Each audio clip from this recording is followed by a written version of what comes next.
Assalamualaikum warahmatullahi wabarakatuh. Saya Dwina Suryanti mewakili Pokja 3 TPPKK Kabupaten Darmasraya. Pada kesempatan kali ini, saya akan melakukan penyuluhan tentang pengelolaan sampah menggunakan prinsip 3R. Permasalahan sampah adalah masalah lingkungan yang belum terselesaikan sampai saat ini.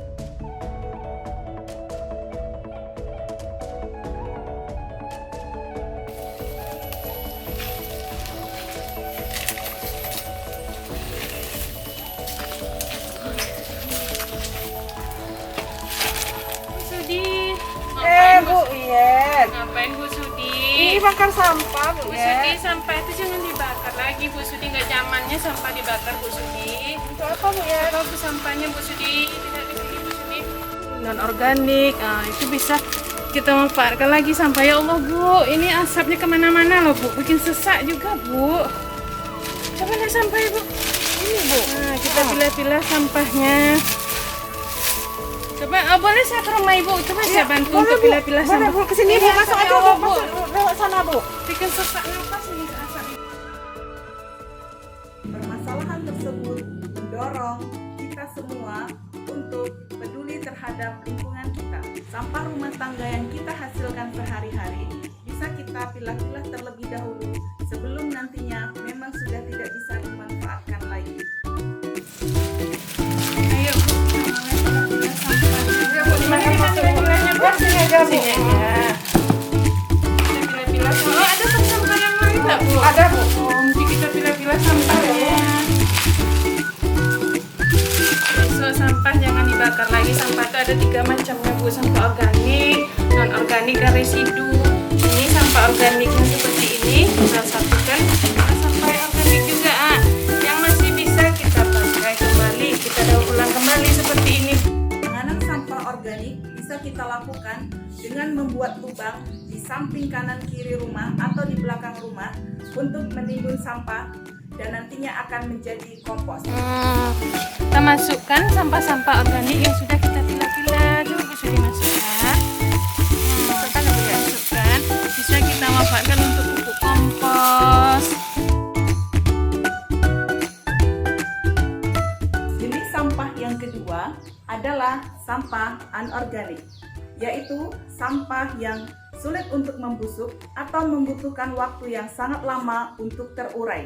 Contohnya, plastik, botol minuman, karet ban, styrofoam, dan yang lainnya. Penanganan sampah anorganik bisa dilakukan dengan mengumpulkan sampah dan bekerja sama dengan Bank Sampah Sejati 6 Pulau Punjung dan akan diangkut secara berkala.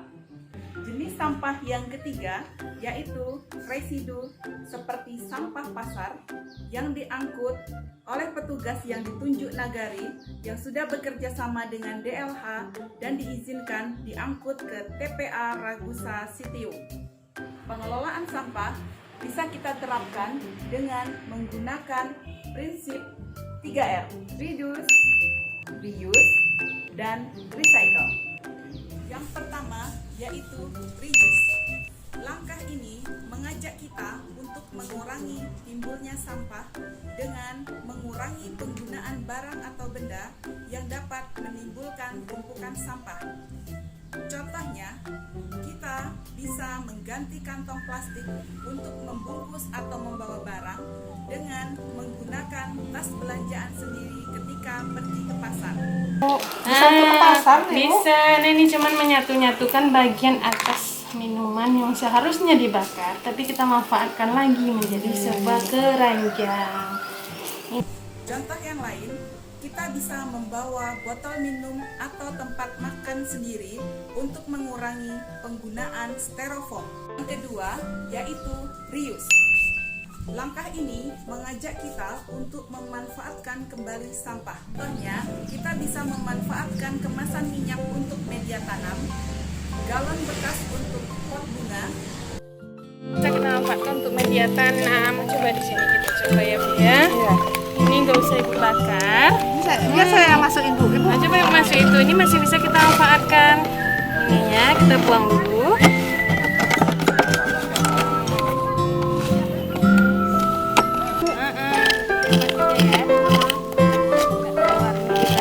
Beli punya 20 minutes later.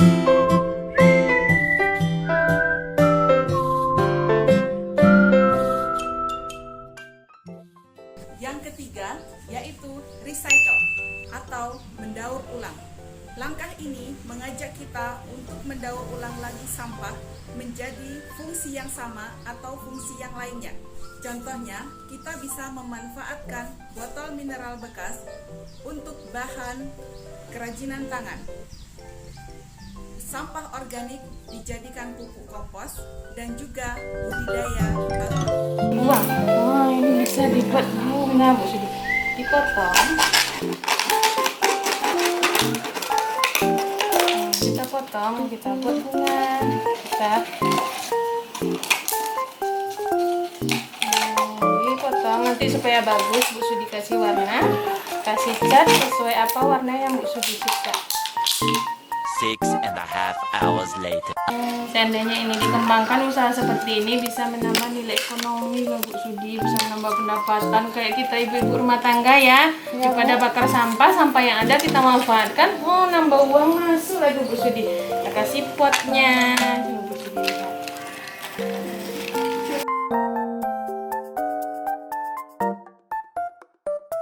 Besok kalau ada sampah Bu Sudi, taruh lagi, timbun lagi supaya sampah ini cepat terurai. Bisa dikasih cairan M4 Bu, biar cepat terurai menjadi pupuk kompos. Ini besok bisa Bu Sudi manfaatkan untuk ini, untuk pupuk tanaman-tanaman Bu Sudi, biar tambah subur tanaman. A few moments later.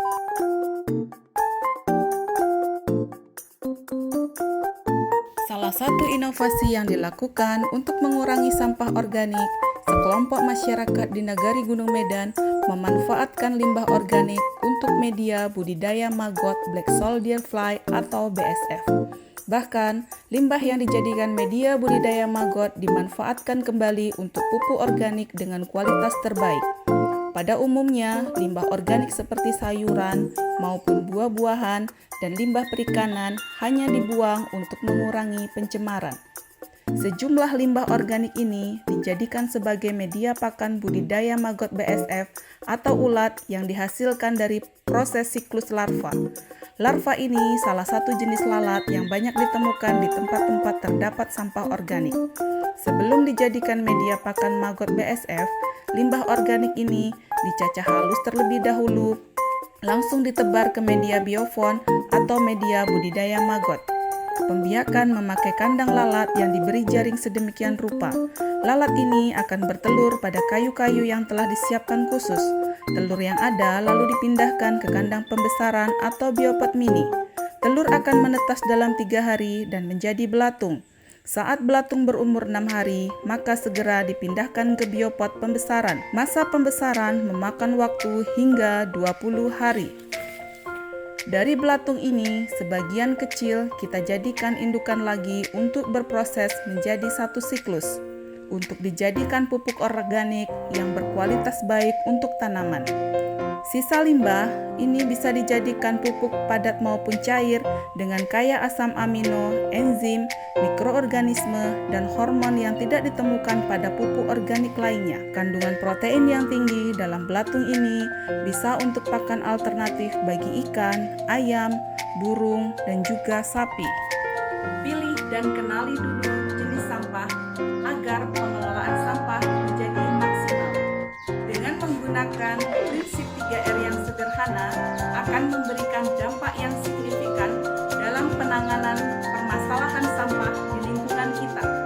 Tetap semangat belajar dan tetap